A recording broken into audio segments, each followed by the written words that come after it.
Hello everybody and welcome back to another episode of Crazy Tech Reviews. Now today's video is going to be a little bit more quick and dirty, if you will. Basically, to explain sort of how this came to be, one of my good friends who runs the channel Ron's Computer Videos just contacted me recently about possibly doing like a challenge thing. And basically what he had going is that he was going to post a video on his channel about his favorite Powerbook models. And then he recommended me, or challenged me to make a video on mine. And so basically the sort of idea behind this is to sort of challenge one YouTuber after another to sort of make a video on their favorite Powerbook models and sort of see where it goes from there. So first of all, I'd like to give a big thanks to Ron. Be sure to check out his channel. I'll link it down below in the description. And with that said, let's go ahead and get right into this video. Now, for anybody who isn't aware, the Macintosh Powerbook series was a series of Apple laptops that Apple manufactured all the way from 1992, all the way up through till 2006 or so. And I personally have had a pretty decent history regarding the Powerbook line, of course more towards the later half of the Powerbook machines rather than the earlier ones, but as a matter of fact, one of my first computers actually was a Powerbook G4 12-inch. And I actually still have the machine, which we'll be getting to in a minute. But I sort of do have a slight fondness for these old machines, as I of course grew up with some of them, and I just like the Powerbooks in general. I think they're cool little vintage computers. Now, to be honest, I don't really own too many Powerbooks, so I'm probably not the best person to talk about it, but in my personal experience, I've used two different models, and both of them, for the most part, I like. I'm going to make this video in order from the ones I like the least to the ones I like the greatest, which is only going to be out of two machines. But basically, first off here, we have my Powerbook 160, which is currently in a bunch of pieces because I'm still, as of now, working on repairing the hinges. The Powerbook 160s were some of the first Powerbook models, and they're part of the Powerbook 100 series, which I actually do have an upcoming video on. You might see sometime in the coming months. But this current one is in pieces. This is the bottom half with the keyboard and the built-in trackball. And then the screen itself I don't have, but I do have this back panel, which I'm currently working on repairing some of the stand-ups on.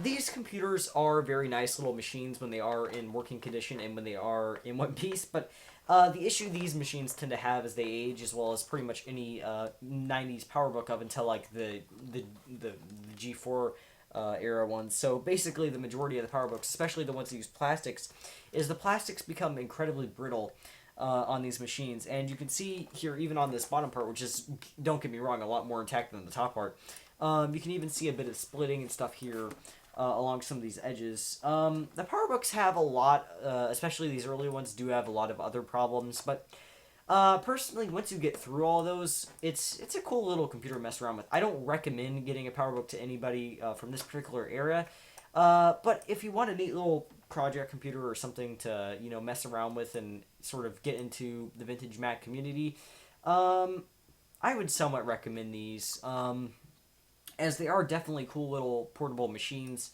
and so on, but definitely these are not my favorite out of all the Powerbook models, at least from a functionality and from a longevity standpoint, but I do appreciate these machines, and I really do like this 160 in particular. And finally, I know this is going to be a quick video, but I figured I'll go ahead and talk about my favorite Powerbook model out of the two I have, and that is my Powerbook G4. Now, this particular model is the 12-inch G4, and the reason that this machine is so special to me is because this is my very first computer. This machine was purchased by my mother for use for graphic design use, so this is one of the top-spec Powerbook G4s, since you do need a lot of processor power to do the different things that a graphic designer would do on a machine like this. And this machine, after she upgraded to a newer machine, became my daily driver computer for quite some time, actually. And I've done a lot of stuff on this machine, and I've used it for a lot of things. Even after it was no longer my daily driver machine, I did use a lot of Adobe Creative Suite software on this computer. And it definitely does hold a special place in my heart personally, which is why it's my favorite, and also because these are some of the more rigid and reliable ones from what I have experienced. Of course, they do now start to have problems with failing hard drives, which is why I backed everything on this that I needed to up onto a more secure data storage method that's not going to die any minute. But for the most part, these machines are pretty good. Of course, because, you know, young children, I ripped a key off at some point, but it's unfortunate, but I can probably find one to replace it at some point in time. But yeah, basically, this machine was my daily driver computer all the way up till 2015, if you can believe that, when I eventually upgraded to an actual Windows PC. This particular model here of Powerbook G4 is a 12-inch, of course. This is a 1.5 gigahertz model, and I believe it has around 512 megabytes, or yeah. I think it's anywhere from 512 megabytes or a couple of gigs of RAM or something, somewhere in that range. I'm not sure off the top of my head. It's probably somewhere around 500 megs. But in its time and in its place, this was a very powerful machine, and it was definitely one of the more powerful of the G4 era. And as a matter of fact, this was actually, I believe, if I remember correctly, I could be completely wrong in this, but I believe this was actually one of not only Apple's last selling PowerPC based laptops, but I believe this was sold even alongside some Intel machines as well, so that's pretty neat. So yeah, that basically wraps up today's video on my favorite Powerbooks. This wasn't as long as I could have made it if I would have had more different machines to talk about. However, I don't really have too many Powerbooks at the moment. But I do really appreciate Ron inviting me into this challenge and asking me to participate. And I hope you guys definitely enjoyed this quick little video. Just a few channel updates real quick that I'll touch on at the end of this. For one, I'm actually currently working on my main Macintosh video that I've had planned, and that is going to be the fourth part of the Macintosh Classic restoration, so that's going to be pretty cool.